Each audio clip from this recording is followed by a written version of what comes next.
Welcome to Ojaaga IAS academy. स्वागत है आप सभी का आज के हमारे इस सेशन में।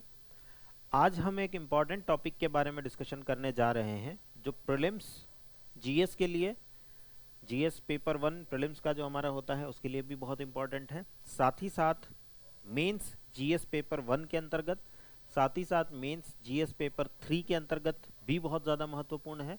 और अगर जिन बच्चों का ऑप्शनल ज्योग्राफी है तो ऑप्शनल ज्योग्राफी में भी हमारे लिए ये एक इम्पॉर्टेंट सेक्शन बन जाता है। आज का अखबार अगर आप देखेंगे, आज का न्यूज़पेपर द हिंदू न्यूज़पेपर को देखा जाए, फ्राइडे 17 मई का न्यूज़पेपर अगर आप देखते हैं, उसके अंदर एक न्यूज़ है पेज नंबर 13 एंड में 13 नंबर पेज पे सबसे लास्ट में एक न्यूज़ है, coal proves hard to dislodge from America's power system. America के पावर सिस्टम से कोयले को निकालना बहुत मुश्किल हो रहा है। यानी हम जहां आप देख रहे हैं पूरी दुनिया ग्लोबल वार्मिंग, क्लाइमेट चेंज, जलवायु परिवर्तन, वैश्विक तापन जैसी स्थितियों से गुजर रही है, वहाँ हम चाहते हैं आज की जो हमारी एनर्जी रिक्वायरमेंट्स है, ऊर्जा की आवश्यकताएं हैं, वो रिन्यूएबल रिसोर्सेज से पूरी हों। रिन्यूएबल सोर्सेज जैसे कि सोलर एनर्जी, बायोफ्यूल्स वगैरह वगैरह, विंड एनर्जी, ये सब जो हम सारी इलेक्ट्रिसिटी जनरेशन के तरीके देखते हैं, विद्युत उत्पादन के तरीके देखते हैं, हम पूरी तरीके से उन पर शिफ्ट होना चाहते हैं। पूरी दुनिया शिफ्ट होना चाहती है, न सिर्फ अमेरिका। बात यहाँ पर अमेरिका की हो रही है, हम अभी आगे भारत की भी बात करेंगे। इसी न्यूज़ से हम भारत को भी जोड़ेंगे, भारत को भी कनेक्ट करके बात करेंगे अभी।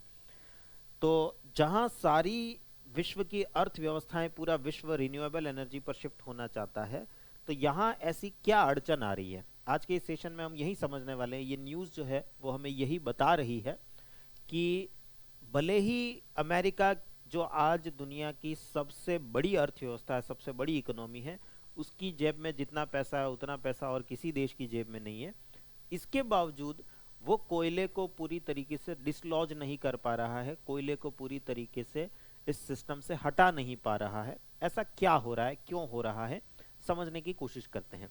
अगर आप इस न्यूज़ को देखेंगे तो कोयले से बनने वाली बिजली, अमेरिका की बिजली की बात हो रही है। डेटा बहुत ज़्यादा हमें याद करने की ज़रूरत नहीं है क्योंकि ये डेटा अमेरिका का है। आगे मैं इंडिया का डेटा भी आपको दिखाऊंगा जो कि हमारे लिए बहुत इंपॉर्टेंट होने वाला है।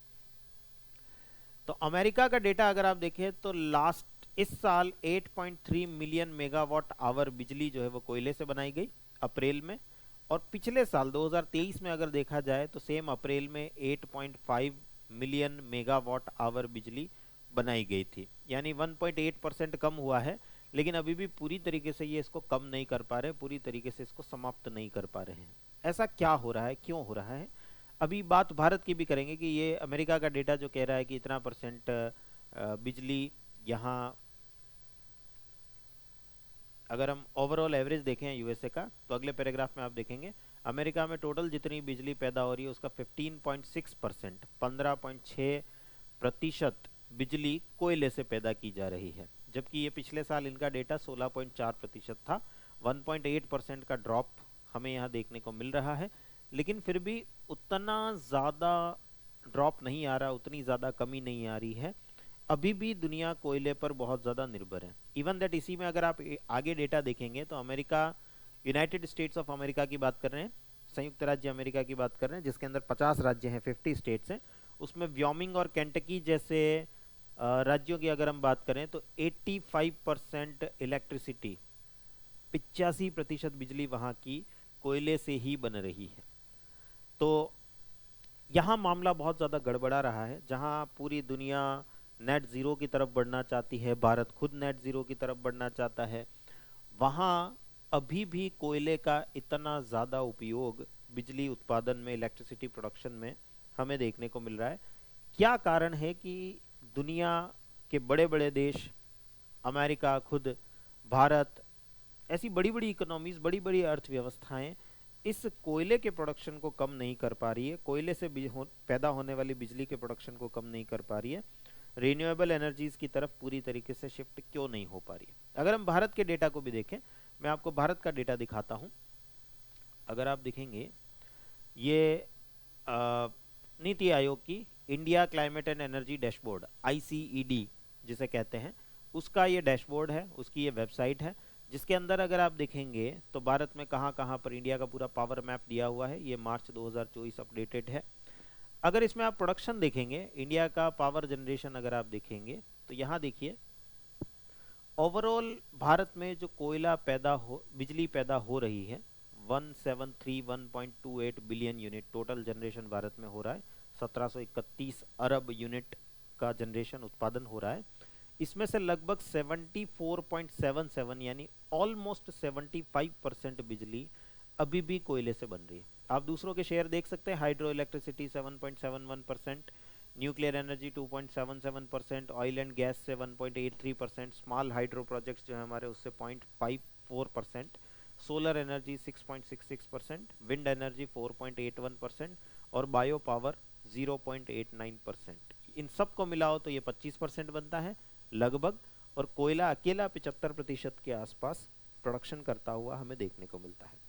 ट्रेंड भी अगर आप देख सकते हैं इधर राइट साइड में जो ग्राफ आपको दिख रहा है, कोयला ब्लैक कलर में जो आपको सेक्शन दिख रहा है, कॉलम दिख रहा है, वो कोयले का है, और उसके अलावा जो येलो कलर में आपको दिख रहा है वो सोलर एनर्जी का है। तो सोलर एनर्जी का जो अनुपात है वो आप देखिए 2015-16 में बहुत कम था, जो योगदान है वो बहुत कम था। धीरे धीरे आप इसको बढ़ता हुआ यहाँ देखेंगे, ये ब्लॉक जो है धीरे धीरे बड़ा होता जा रहा है। ये इसका योगदान ग्रोथ रेट आपको बढ़ती हुई दिखाई दे रही है यहाँ पर। लेकिन कोयले का उपयोग आप देखिए, कोयले का उपयोग जितना 2015-16 में हो रहा था उससे लगातार बढ़ता ही रहा है। बीच में 2019-20 के दौरान ज़रूर थोड़ा सा इसका योगदान कम रहा है, एक ऑलमोस्ट कांस्टेंट रहा है क्योंकि वो कोविड टाइम था।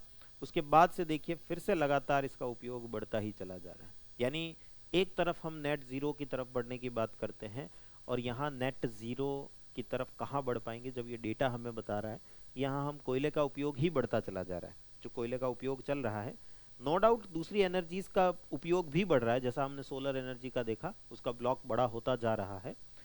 लेकिन कोयले वाले ब्लॉक को भी तो देखिए आप, ये ब्लैक कलर का जो ब्लॉक आपको दिख रहा है, ब्लैक कलर का जो कॉलम आपको दिख रहा है, वो लगातार उसका बार जो है लगातार बढ़ता हुआ आपको देखने को मिलेगा। तो ऐसे में हम क्यों कोयले को हटा नहीं पा रहे हैं अपने पावर जनरेशन सिस्टम से, ये हम जनरेशन को देख रहे हैं। अगर आप यहीं इसको इंस्टॉल्ड कैपेसिटी पर देखें तो इंस्टॉल्ड कैपेसिटी में भी देखिए अभी भी कोयला 49.23% इंस्टॉल्ड कैपेसिटी हमारी कोयले पर ही बेस्ड है। 31 मार्च 2024 तक हम अगर देखें तो हमारी जो कोयले को से बिजली उत्पादन करने की जो क्षमता है, कैपेसिटी है, वो 49.23% यानी लगभग आधी कोयले पर ही डिपेंडेंट है। बाकी सारी एनर्जीज आधे में रह जाती हैं और कोयला अकेला आधे में रह जाता है। और ये तो इंस्टॉल्ड कैपेसिटी की बात हो रही है, जनरेशन में मामला बहुत अलग आ जाता है। उत्पादन में अभी भी कोयला 75% बिजली पैदा कर रहा है, बाकी के 25% में बाकी सारे तरीके काम कर रहे हैं। तो ऐसा क्यों है, इसको समझने की कोशिश आज के इस सेशन में हम करने की कोशिश कर रहे हैं। साथ ही साथ हम ये जो डेटा मैंने अभी आपके साथ शेयर किया है ये बहुत इंपॉर्टेंट है, मेंस में जब आप आंसर लिखेंगे तब भी बहुत इंपॉर्टेंट है, और प्रीलिम्स में तो हमें इससे क्वेश्चन डेफिनेटली देखने को मिल सकते हैं।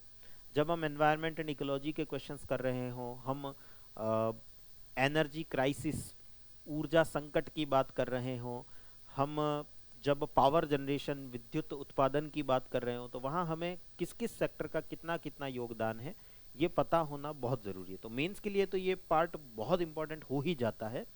प्रीलिम्स के लिए भी सीधा क्वेश्चन यहाँ से हमारे सामने हो सकता है कि कौन सा सेक्टर है जो कितना उत्पादन कर रहा है, या यूपीएससी जनरली डेटा के कंपैरिजन टाइप के क्वेश्चन पूछती है।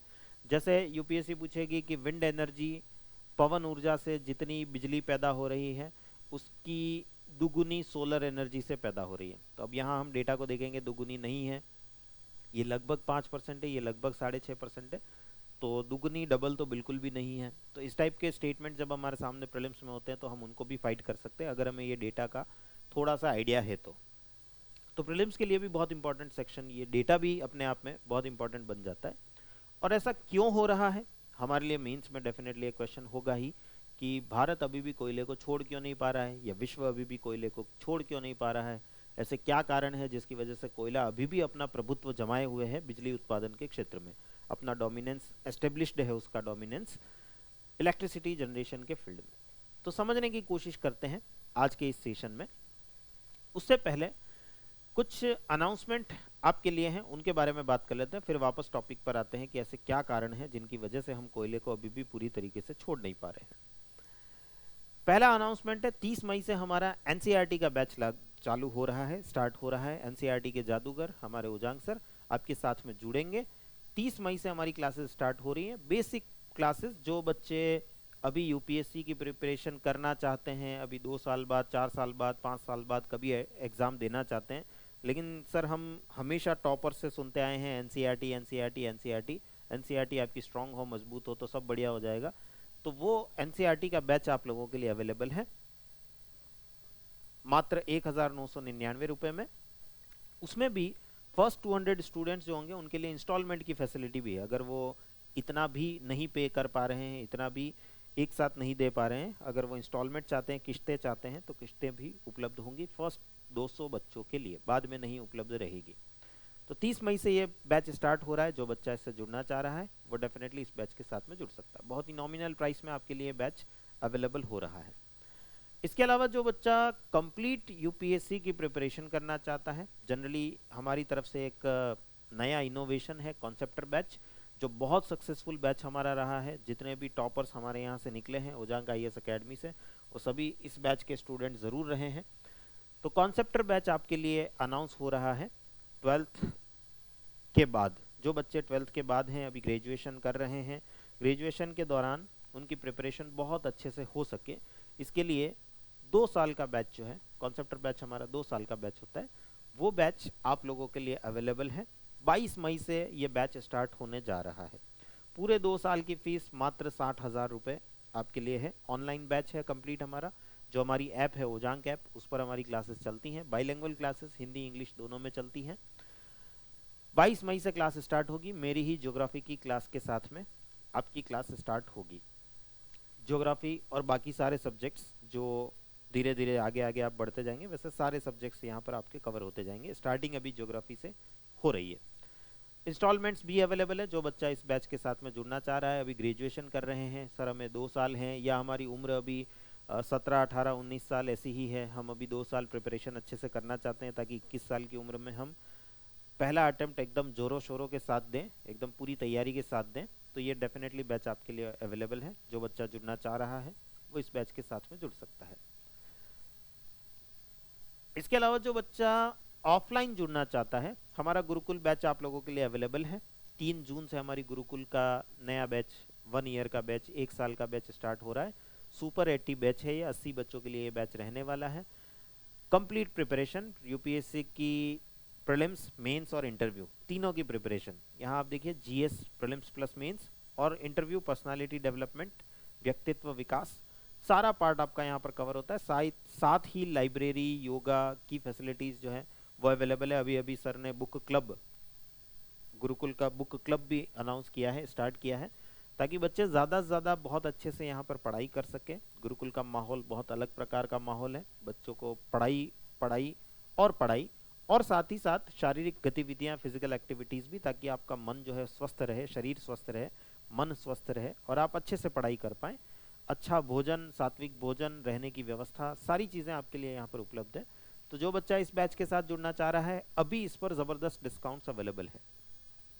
फीस में ज़बरदस्त डिस्काउंट अगले 7 दिनों के लिए अवेलेबल है। जो बच्चा इन डिस्काउंट्स को अवेल करना चाहता है, इन डिस्काउंट्स को लेना चाहता है, वो दिए हुए नंबर पर ज़रूर कॉल करें, जो नंबर आपको दिख रहा है 8750711100 या 8750711133।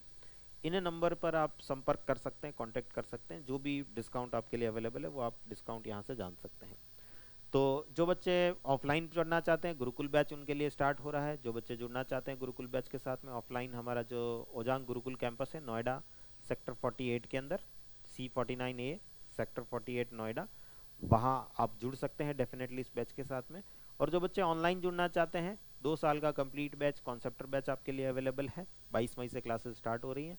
और जो अभी काफ़ी लोअर क्लासेस में, स्कूल्स में हैं या फर्स्ट ईयर में हैं, सर हम एनसीईआरटी को अच्छे से प्रिपेयर करना चाहते हैं, फिलहाल हमारे बेसिक्स कंप्लीट करना चाहते हैं, तो एनसीईआरटी का बैच भी आपके लिए यहाँ पर अवेलेबल है, जो कि 30 मई से स्टार्ट हो रहा है।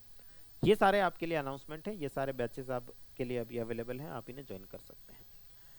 चलिए तो बात करते हैं जो हमारी न्यूज़ है कि कोयला हार्ड टू डिसलॉज, इसको अभी भी हटा नहीं पा रहा, अमेरिका जैसा देश ही नहीं हटा पा रहा और भारत जैसा देश भी नहीं हटा पा रहा। हमने अभी अभी डेटा देखा, अभी अपडेटेड मार्च 2024 का डेटा हम देख रहे हैं, ये 31 मार्च 2024, 31 मार्च 2024 का डेटा देख रहे हैं और जनरेशन अभी भी, बिजली उत्पादन में अभी भी 75% के आसपास कोयले का योगदान है।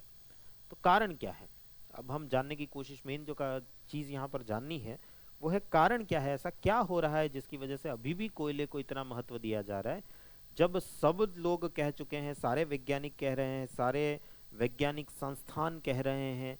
हम अपनी यूपीएससी की प्रिपरेशन में हर जगह हम ये पढ़ते हैं कि क्लाइमेट चेंज, जलवायु परिवर्तन में सबसे बड़ा जो योगदान है वो एक तो डिफॉरेस्टेशन का है, निर्वनीकरण का है, और दूसरा फॉसिल फ्यूल का है, जीवाश्म ईंधन का है। जो जीवाश्म ईंधन पेट्रोल, डीजल, कोयला ये हम जला रहे हैं, इसी की वजह से सबसे ज़्यादा ग्लोबल वार्मिंग, क्लाइमेट चेंज की स्थितियां बनी हैं। तो छोड़ क्यों नहीं रहे इसको, हम इस कोयले को क्यों नहीं छोड़ रहे हैं, अभी भी बिजली का उत्पादन इसी कोयले से क्यों चल रहा है। चलिए तो इसका उत्तर अगर हम देखें तो स्टैनफोर्ड यूनिवर्सिटी के एक प्रोफेसर हैं मार्क थर्बर, वो मुंबई में ही, इनका मुंबई में ही जो है इन्होंने एक लेक्चर जो है वो दिया था और उसके अंदर ये बताते हैं why does the world continues to use so much coal, अभी भी विश्व इतना ज़्यादा कोयले का उपयोग क्यों कर रहा है। बेसिकली इसका सबसे बड़ा कारण है कोल इज चीप, कोयला सस्ता पड़ता है। ये जितने भी तरीके आप देख रहे हो बिजली उत्पादन के, चाहे वो न्यूक्लियर एनर्जी हो, चाहे वो हाइड्रो एनर्जी हो, सोलर एनर्जी हो, विंड एनर्जी हो, बायो पावर हो, जितने भी तरीके आपको यहाँ दिखाई दे रहे हैं, सबका, सबसे बिजली पैदा करना हमारे लिए महंगा पड़ता है, सरकार के लिए महंगा पड़ता है। जो सबसे सस्ता तरीका अभी भी हमारे पास है वो है कोयला। इस वजह सबसे बड़ा कारण यही निकल के आता है कि कोयला सस्ता है, इस वजह से इसका उपयोग सबसे ज़्यादा हमें देखने को मिलता है। इसके अलावा बहुत सारे इंडस्ट्रियल प्लेयर्स हैं जिनको कोयले से फ़ायदा होता है, जैसे कोल कंपनीज, कोयले की जितनी भी कंपनीज हैं उनको कोयला निकालने से फ़ायदा हो रहा है। अगर कोयला सरकार यूज़ करना बंद कर देगी तो ये सारी कंपनियां ठप हो जाएंगी। पावर कंपनीज, जो एनटीपीसी वगैरह, ये सारी कंपनीज जो है वो कोयले का उपयोग कर रही है, उन्होंने जो अपने पावर प्लांट्स लगा रखे हैं, हज़ारों करोड़ रुपया उन पावर प्लांट्स के अंदर लगा रखा है और वो पावर प्लांट्स कोयले से ही चलते हैं। अगर कोयले से बिजली बनाना बंद कर देंगे तो वो हज़ारों करोड़ रुपया जो लगा रखा है वो वेस्ट हो जाएगा। रेलवेज, रेलवे जो है कोयले को ट्रांसपोर्ट करता है, परिवहित करता है, एक जगह से दूसरी जगह ले जाने का काम करता है। एंड दूसरे मैन्युफैक्चरर्स जैसे स्टील इंडस्ट्री, स्टील इंडस्ट्री के लिए आज भी कोयला बहुत महत्वपूर्ण है। लोहा पिघलाने के लिए, स्टील को बनाने के लिए लोहा पिघलाना पड़ता है और उसके लिए उनको कोयला ही चाहिए। अभी भी उनके जो मशीनरी है, इंस्ट्रूमेंट्स है, वो सब कोल बेस्ड है, कोयले पर आधारित है। सीमेंट इंडस्ट्री, एल्यूमिनियम इंडस्ट्री, ये बहुत सारी इंडस्ट्रीज हैं जो स्टेटस क्यू को चेंज होने से रोकेंगी। जो वर्तमान स्थिति है, अभी की जो स्थिति है, इसको बदलने से रोकेंगी, रोक रही है, रोकती है, जिसकी वजह से हम रिन्यूएबल एनर्जीज की तरफ ग्रेजुअली शिफ्ट होने की कोशिश कर रहे हैं। धीरे धीरे धीरे धीरे हम बड़े बड़े टारगेट बना रहे हैं। भारत को भी अगर हम देखें तो 2070 का टारगेट, 2070 का टारगेट हमने बना रखा है, तब जाकर के हम भारत को कंप्लीटली नेट जीरो बनाएंगे। कार्बन का उपयोग, कोयले का उपयोग अभी भी जैसा हो रहा है वैसा लगभग होता रहेगा। पेट्रोल डीजल का उपयोग जैसा हो रहा है वैसा लगभग होता रहेगा। धीरे धीरे धीरे धीरे ग्रेजुअली हम इसे कम करते जाएंगे और रिन्यूएबल एनर्जीज की तरफ शिफ्ट होते जाएंगे। एक बड़ी समस्या ये भी आती है, अगर हम ये सोचें कि नहीं आज से कोयला बंद और जो हमारे दूसरे तरीके हैं कोयल बिजली उत्पादन के, उन्हीं का उपयोग करेंगे, तो आप इंस्टॉल्ड कैपेसिटी भारत की तो आप देख ही सकते हो, मार्च 2024 तक आधी ही कैपेसिटी जनरेट हो पाएगी, आधी ही बिजली, अभी जितनी बिजली हमें मिल रही है उसकी आधी ही बिजली हमें बाकी सारे सेक्टर से मिल पाएगी, बाकी की आधी बिजली हमें कोयले से ही मिल पाएगी, क्योंकि हमारा जो कैपेसिटी है, क्षमता है जो हमने इंस्टॉल कर रखी है, वो कोयले पर ही आधारित है। 50% अभी भी कोयले पर ही है, 49.23% अभी भी कोयले पर ही है। तो धीरे धीरे इसको बंद करते जाएंगे, धीरे धीरे धीरे धीरे ग्रेजुअली हम दूसरे सेक्टर्स को बढ़ाते जाएंगे। जैसे अगर हम सोलर एनर्जी को देखें तो यहाँ पे आप सोलर एनर्जी को देख सकते हैं, 2015-16 में हम 6.676 गीगावाट का प्रोडक्शन कर रहे थे, आज हम 81 गीगावाट का प्रोडक्शन यहाँ पर कर रहे हैं। सीधा हम 6 गीगावाट या 7 गीगावाट से लगभग 81 गीगावाट, 81 गीगावाट पर पहुँचे हैं पिछले 7-8 सालों में। तो यहाँ पर हमारे लिए महत्वपूर्ण हो जाता है कि हम दूसरे जो रिन्यूएबल एनर्जीज के जो सेक्टर हैं उनकी कैपेसिटी धीरे धीरे बढ़ाते जाएं, क्षमता धीरे धीरे बढ़ाते जाएं। और इसीलिए सरकार, अभी आपने देखा होगा, प्रधानमंत्री सूर्योदय योजना के तहत रूफटॉप सोलर को बढ़ाने की कवायद जो है वो लगाई जा रही है। ज़्यादा से ज़्यादा लोग सोलर एनर्जी अपने घर पर इंस्टॉल करें, लोगों का तो फ़ायदा है ही है। हम यहाँ पर ओवरऑल कोयले की वजह से जिन दिक्कतों से जूझ रहे हैं, जिन समस्याओं से, जिन प्रॉब्लम से जूझ रहे हैं, वो धीरे धीरे ऑटोमेटिक कम होती जाएगी, क्योंकि हमारा सोलर पावर का प्रोडक्शन बढ़ता जाएगा। ऐसे ही हम दूसरे सेक्टर्स को भी बढ़ाते चले जा रहे हैं, ताकि हम ओवरऑल कोयले से निजात पा सकें। ये एकदम सडन नहीं हो सकता है। पॉलिसी हमारी कुछ इस प्रकार की है। एक अच्छी पॉलिसी वही होती है जो वर्तमान स्थिति को संभाल ले और भविष्य में आने वाली समस्याओं को भी संभाल ले। तो भविष्य में हम जानते हैं, हम आज अगर एकदम से डिक्लेयर कर दें कि कोयले का उपयोग बंद, आज से हम सिर्फ और सिर्फ रिन्यूएबल एनर्जी का उपयोग करेंगे, तो हम भारत सरकार लोगों को बिजली नहीं दे पाएगी। सभी लोगों को 24 घंटे 24 आवर्स की बिजली उपलब्ध नहीं हो पाएगी। बिजली उपलब्धता हमारी तभी प्रॉपर हो पाएगी जब हमारी इंस्टॉल्ड कैपेसिटी बढ़ेगी। ये सारे सेक्टर जो आपको दिख रहे हैं, bio power, wind power, solar power, small hydro projects, oil and gas, nuclear energy, hydro power, इसमें भी जो ऑयल एंड गैस है वो हमारे लिए बहुत ज़्यादा काम का नहीं रहेगा। तो बाकी के जितने भी प्रोजेक्ट्स हैं वो हमारे जैसे जैसे बढ़ते जाएंगे, वैसे वैसे हमारी कैपेसिटी, क्षमता बढ़ती जाएगी और धीरे धीरे हम कोयले से निजात पाते चले जाएंगे। तो उम्मीद है आपको ये पूरा सेशन अच्छे से समझ आया होगा। आज की जो न्यूज़ है हमारी, उससे हम इंडिया को कैसे कनेक्ट कर सकते हैं। Coal proves hard to dislodge. America जो है वो कोयले से अभी भी निजात नहीं पा रहा है। अमेरिका नहीं पा रहा है वो तो ठीक है, लेकिन भारत की क्या स्थिति है वो भी हमने देखी। इंडिया की क्या कंडीशन है, भारत की क्या स्थिति है, डेटा एग्जैक्टली आपके सामने मैंने ला के रखा है। और क्या हो सकता है, क्या किया जा सकता है, क्यों हम नहीं कर पा रहे हैं, आगे की राह क्या हो सकती, वे फॉरवर्ड हमारा क्या हो सकता है, उन सब के बारे में हमने यहाँ पर बात करी है। आई होप आप लोगों को ये सेशन काफ़ी इंटरेस्टिंग लगा होगा, आपको बात समझ आई होगी कि क्या चल रहा है, क्या हो रहा है, क्यों हो रहा है। एंड जो अनाउंसमेंट है आपके लिए वो मैं आपके लिए ऑलरेडी बता चुका हूँ। एनसीईआरटी का बैच हमारा 30 मई से स्टार्ट हो रहा है। 1999 रुपये में 200 स्टूडेंट्स को इंस्टॉलमेंट की फैसिलिटी भी यहाँ पर मिलेगी। ऑनलाइन कॉन्सेप्टर बैच हमारा 2 साल का बैच होता है और अभी ये 22 मई से क्लासेस स्टार्ट हो रही हैं। ज्योग्राफी से ही मेरी क्लासेस के साथ ही ये बैच स्टार्ट होने वाला है। 2 साल की फीस है 60,000 रुपये मात्र। ऑनलाइन बैच ये हमारा रहेगा। बाईलैंग्वेज हिंदी इंग्लिश दोनों में क्लासेस हमारी चलती हैं। नोट्स वगैरह भी, कंटेंट भी आपको सारा PDF फॉर्म में बाईलैंग्वेज मिलता है। और जो बच्चे ऑफलाइन गुरुकुल बैच ज्वाइन करना चाह रहे हैं, 3 जून से हमारा बैच स्टार्ट हो रहा है। उस पर ज़बरदस्त डिस्काउंट अभी अवेलेबल है अगले 7 दिनों के लिए। जो बच्चा ज्वाइन करना चाह रहा है वो ज़रूर इस बैच के साथ में जुड़ सकते हैं। चलिए तो मिलते हैं नेक्स्ट सेशन के अंदर। नेक्स्ट सेशन में ऐसी ही इंफॉर्मेटिव वीडियो मैं आपके लिए बनाकर लाता रहूँगा। आप लोग हमारे इस प्रयास को सराहते रहें। आप लोग ज़्यादा से ज़्यादा इन वीडियोज़ को शेयर करें, लाइक करें, ताकि हमारा उत्साह भी बढ़ता रहे और हम आपके लिए ऐसे और नए सेशंस लेकर आते रहें। Thank you everyone. मिलते हैं नेक्स्ट सेशन में।